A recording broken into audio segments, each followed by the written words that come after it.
നബി വഫാത്തായി എന്നറിയുന്നതോടുകൂടെ ഇനി എനിക്ക് മദീന വേണ്ടെന്ന് പറഞ്ഞ് ഓടിപ്പോയ ബിലാലിനെ പോലെ സിറിയയിൽ പോയി താമസിച്ചു ബിലാൽ.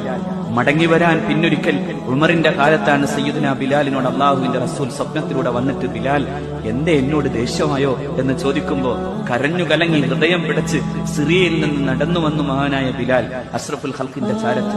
അപ്പോഴാണ് സഹാബാക്കൾ ഒന്ന് ആ ബാങ്കുലി കേൾക്കാൻ ആഗ്രഹമുണ്ടെന്ന് പറയുമ്പോ രണ്ട് കുഞ്ഞുമക്കൾ അഷ്റഫുൽ ഖൽഖിന്റെ പേരക്കിടാങ്ങളായി സയ്യിദുന ഹസനും ഹുസൈനും ചോദിക്കുമ്പോ ആ പരിശുദ്ധമായ ബാങ്കലി ഒരിക്കൽ കൂടി മദീനയിൽ മുഴങ്ങി.